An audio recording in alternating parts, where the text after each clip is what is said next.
Senhoras e senhores, sejam muito bem-vindos, professor Rodrigo de Física na área, para mais uma aula. E o assunto de hoje, pessoal, é campo elétrico, só que agora, parte 2. Nessa videoaula, vamos falar sobre o campo elétrico em condutores em equilíbrio eletrostático e também sobre o campo elétrico uniforme, beleza? Então, bora para a aula! Então vamos lá, galera. Campo elétrico no interior de condutores, no exterior e na superfície de condutores. Moçada, condutor é um material que permite que a carga elétrica seja transportada com facilidade pelos portadores de carga.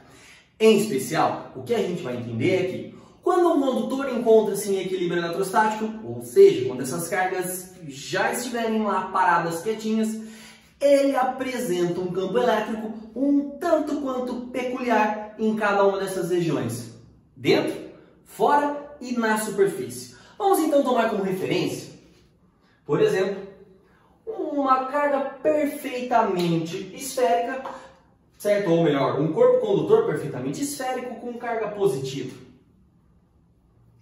Essa carga, ao entrar em equilíbrio, ela vai se distribuir de forma uniforme por toda a superfície externa do condutor, já que, como sabemos, as cargas elétricas elas tentam se manter o mais longe possível uma da outra, e, portanto, a região de fora seria a região mais interessante.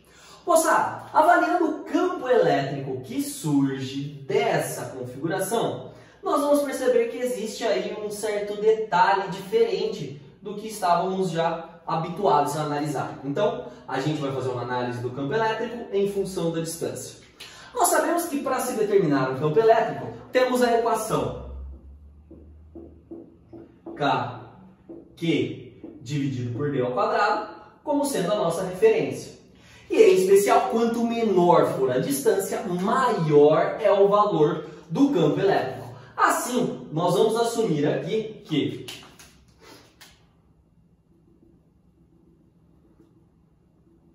num ponto extremamente próximo a essa carga elétrica, nós teremos o maior valor possível para o campo elétrico. Então, extremamente perto e fora da carga elétrica, ou seja, basicamente aqui ó, na distância R dessa nossa esfera condutora, nós teremos o que chamamos de campo elétrico máximo. Então, esse campo elétrico máximo vai diminuir conforme eu me afasto da carga elétrica. Então, como a gente bem sabe, aumentando a distância, diminuímos a intensidade do campo. Mas a grande novidade aqui, nessa história para nós, é o que temos dentro dessa carga elétrica. Então, exatamente fora, nós temos o campo muito forte e diminuindo. Mas e na parte interna? Moçada, como a gente sabe, o campo elétrico, ou melhor, o vetor campo elétrico, ele é representado por linhas que possuem aí uma direção radial às cargas. Então, se por exemplo nessa esfera nós temos uma carga aqui em cima, uma carga aqui embaixo, uma aqui do lado, uma do outro, uma aqui, outra aqui, aqui e aqui, nós poderíamos imaginar que cada uma dessas cargas é responsável por produzir um campo. Então, por exemplo, essa carguinha daqui, ela gera um campo saindo dela para cima, mas gera um campo também para dentro. Gera um campo para um lado e gera um campo para o outro. Só que justamente, diametralmente oposta a essa carga, temos outra carga que também gera um campo para dentro, um campo para fora. Um campo para o lado e um campo para o outro. E esses campos que apontam para dentro da carga acabam sempre tendo e encontrando um campo oposto de mesma intensidade, mas sentido contrário. Portanto, eles se anulam. Esses campos laterais, aqui, eles acabam se anulando com os campos que apresentados por essas cargas laterais. E no fim da história, quando você simplificar tudo isso, você vai acabar caindo naquela configuração de que o campo é apenas radial e saindo da carga. Consequentemente, concluímos que dentro dessa carga elétrica não há a existência do campo elétrico. Então, aqui dentro, o campo elétrico vale zero. Esse fenômeno, onde o campo elétrico não existe dentro de um condutor, ele é conhecido como blindagem eletrostática ou também chamado de gaiola de Faraday. Então, o campo elétrico ele não encontra-se presente no interior de um condutor.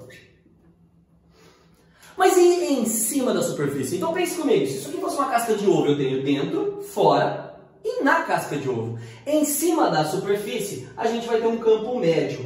Então a gente diz que exatamente em cima do raio, nós assumimos que é metade do campo máximo. Afinal de contas, se fora é o máximo, dentro é nulo, no meio só pode ser a média desse valor. Então, senhoras e senhores, temos aqui a ideia de campo elétrico no interior de condutores, em especial com o conceito de blindagem eletrostática. Outra abordagem muito interessante com relação a campos gerados por condutores é o conceito de campo elétrico uniforme. O que é isso? Bom, então imagine agora que temos dois condutores, duas placas metálicas muito grandes, certo? E que essas placas estão carregadas com cargas iguais em quantidade, mas opostas em sinal. Então, eu tenho uma placa positiva e uma placa negativa. Moçada, quando as placas elas estão eletrizadas, elas produzem um campo. Mas diferente do campo do condutor esférico, que é sempre radial, esse campo aqui, ele vai ser considerado perpendicular à placa nas regiões mais centrais.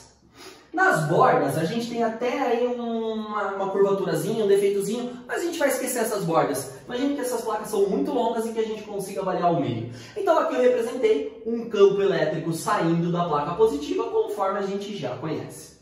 A intensidade desse campo elétrico vai diminuindo conforme a distância vai aumentando da placa. Então, por exemplo, se a gente assumisse que esse campo tem um valor máximo aqui na superfície dela, 10, à medida que eu vou me afastando ele vai caindo para 9, 8, 7, 6, 5, 4 e assim por diante. E a mesma coisa vai acontecendo aqui para o interior dessa placa. Então, 10, 9, 8, 7, 6, 5, 4, 3, 2, 1, certo?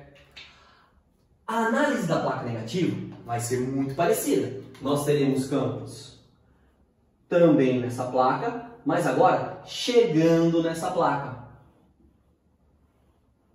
E a intensidade desse campo também vai variando conforme a distância. Então, muito perto, 10, 9, 8, 7, 6, 5 e assim por diante quando eu vou me afastando. E aqui dentro, a mesma coisa, muito perto, 10, 9, 8, 7, 6, 5, 4, 3, 2, 1 e assim vai, ok? Moçada, o que já ficou nítido aqui para nós é o seguinte, que o fato de termos uma placa positiva e uma placa negativa faz com que esses campos, de certa maneira, eles se unam. Os vetores vão se unir, porque sai de um e chega no outro.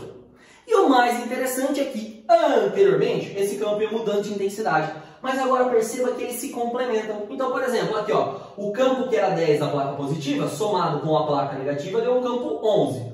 Mais 9 mais 2 também vai dar 11. 8 e 3 são 11, 7 e 4, 11, 6 e 5, 11, e a mesma lógica do 11 vai aparecendo para todo mundo.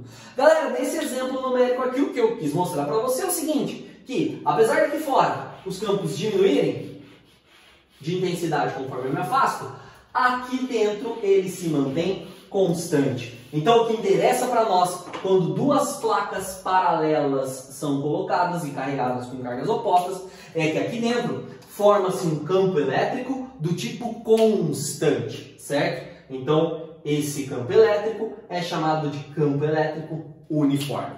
Qual é a importância desse campo para nós, certo? A importância é que quando colocamos uma carga elétrica nesse campo, a força que vai atuar nessa carga, ela vai se manter sempre constante. Então, por exemplo, se essa carga colocada aqui for positiva, uma força elétrica atua dessa carga, e essa força elétrica a favor do campo vai ter um valor fixo e constante, certo? E vai promover a essa carga uma certa aceleração. Então, nesse tipo de situação, nós poderíamos, por exemplo, dizer, olha, a força resultante na minha carga é a força elétrica. Lembrando que força resultante é massa vezes aceleração, isso é a força elétrica, que é a carga, Qzinho, essa carga aqui, dentro do campo elétrico. Se nós isolarmos a aceleração, chegaremos na ideia de que, olha, dá para se calcular a aceleração que uma carga adquire a partir de Q vezes Z dividido pela sua massa m. Se a carga fosse negativa, o procedimento seria o mesmo, a única coisa é que ela viria em sentido contrário, beleza? Então esse aqui é o campo elétrico uniforme. Fique atento, quando ele falar que temos capacitores de placas paralelas carregadas ou condensadores com placas paralelas e carregadas, você vai ter então a situação de campo elétrico do tipo uniforme. Senhoras e senhores, fechamos assim mais um tema, o campo elétrico. Fique agora com os exercícios. Eu vejo você na próxima aula. Abraços e tchau! Pessoal, vamos então à resolução de alguns exemplos, alguns exercícios. Vamos começar com esse aqui, ó.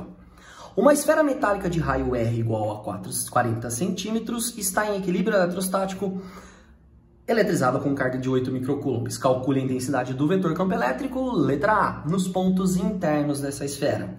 Letra B, num ponto externo extremamente próximo. E letra C, na superfície dessa esfera. Então, para esse exercício 1, eu vou imaginar que eu tenho uma esfera carregada e a gente sabe que o comportamento do campo elétrico, então, nesse tipo de situação, é dado pela seguinte ideia. Num ponto extremamente próximo aqui no raio dessa superfície, nós teremos o que chamamos de campo elétrico do tipo máximo, certo? Então aqui nós calcularíamos o campo elétrico máximo, que vai diminuindo conforme a distância. No interior, um campo elétrico nulo, ok?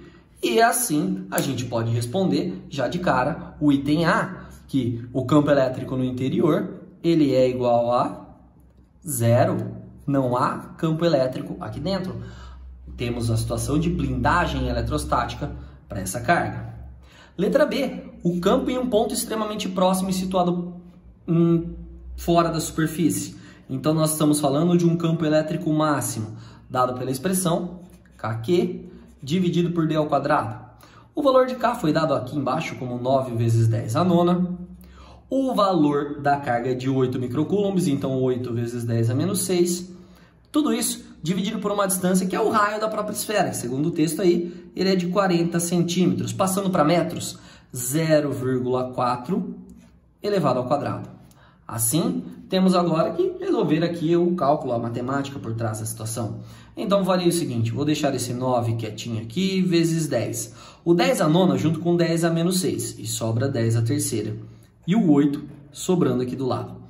0,4 ao quadrado daria para a gente 0,16. Bom, poderíamos então deixar ainda o 9 quietinho aqui, o 10 à terceira quietinho e o 8.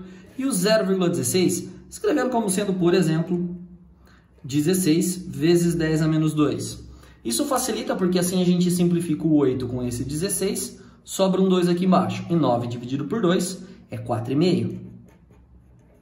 10 a menos 2 ele vem para cima, vira 10 a mais 2, então temos 4,5 vezes 10 à quinta newtons por coulomb. E na letra C, eu quero saber em um ponto situado a 5 metros do centro da esfera. Moçada, então essa letra C é de extrema importância, porque a gente tem que ficar atento sempre como a pergunta é feita. Afinal de contas, se ele dissesse que ele quer um ponto a 5 metros da esfera, a gente somaria 5 metros com 40 centímetros. Mas ele afirma que essa distância aí já é de 5 metros a partir do centro da esfera. Então a gente já vai pegar direto a distância 5 metros a partir do centro da esfera. Então, mais uma vez, se ele tivesse falado a 5 metros da esfera, some o raio da esfera para o cálculo desse campo, ok? Como não foi isso que ele disse, é um campo elétrico qualquer, KQ dividido por D ao quadrado. Então, nós temos 9 vezes 10 à nona, mais uma vez o 8 vezes 10 a menos 6.